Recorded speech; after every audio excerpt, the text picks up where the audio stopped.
Bonjour, nous nous retrouvons. Rappelle-toi, hier nous avons vu dans le livre de Daniel, chapitre 2, au verset 47, ce qui suit.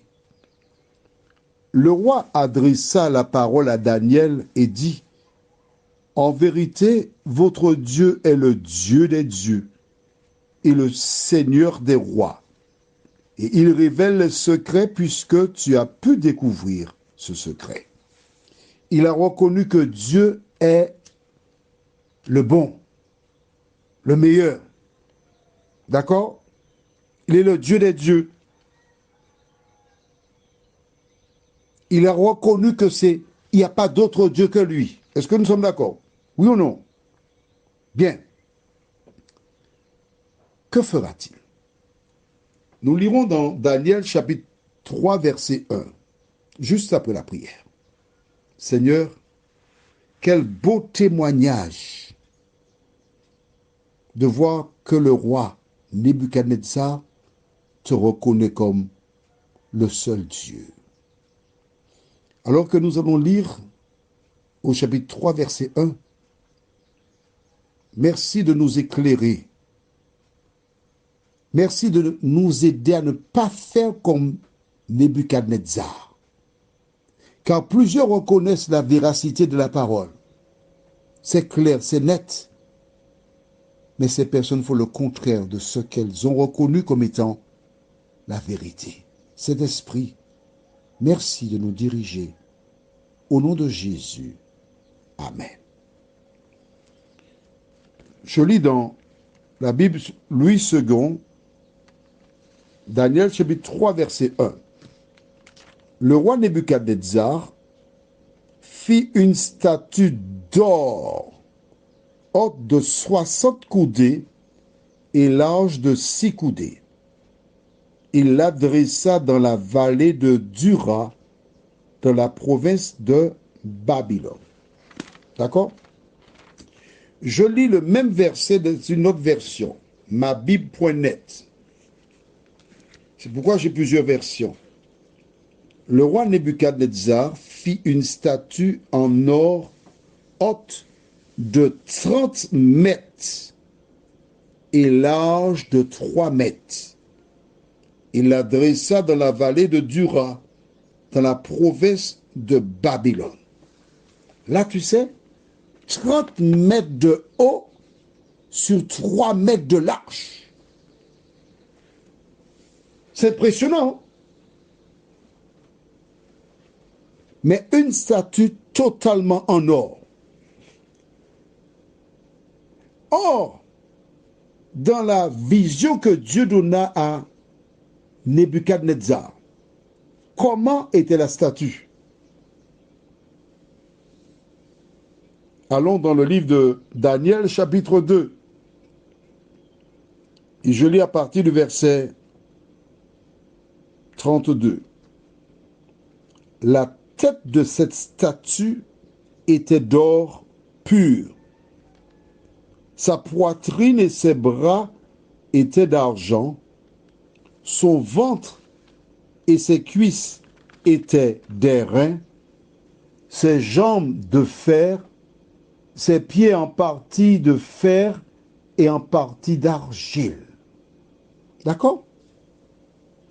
De l'or, l'argent, le bronze ou airain, du fer et de l'argile.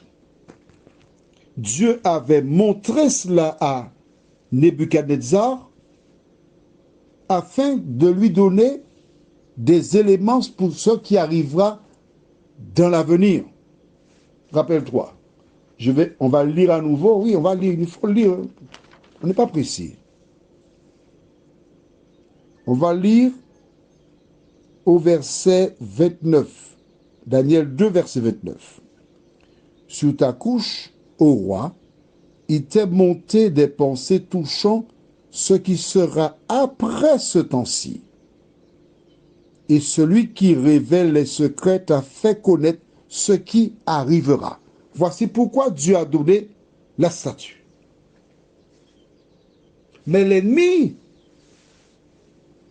dès qu'il entend statue, ça tombe dans son jardin. À travers cette statue que Nebuchadnezzar fait, il défie Dieu. Dis-moi pourquoi il défie Dieu. Tu as 3 secondes.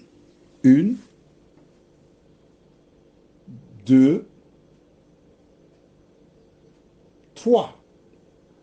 Pourquoi Nebuchadnezzar défie-t-il Dieu? Parce que Dieu, dans la vision, lui a montré une statue avec une tête en or. Mais lui, il dit à Dieu, il n'en est pas question. Je fais une statue qui sera totalement en or. Parce que mon royaume demeurera. Il traversera les siècles. Parce que je suis le roi des rois. Il était vraiment puissant, Nebuchadnezzar. Pour trouver de l'or et ériger une statue de 30 mètres de haut sur 3 de large, que de l'or. Et il lui restait encore d'autres or. Hein. Chaque fois que Dieu dit quelque chose, le diable pousse les hommes à faire le contraire. Chaque fois que Dieu dit quelque chose, le diable pousse les hommes à faire le contraire. Alors dis-moi, qui écoutes-tu? Le diable ou l'Éternel? Alors que la statue que Dieu a montrée à ce dernier, tu as bien vu, on a vu l'explication partielle, mais on a vu, d'accord? Il va prendre cela et l'utilisera pour la gloire du diable. Ne lis pas la suite, d'accord? On reste ensemble? Parfait. Mon ami, que fais-tu de la parole de Dieu? Voici un homme qui quelques semaines, quelques mois, s'exclama, était en extase, reconnaissant que c'est le Dieu de Daniel qui est le Dieu suprême.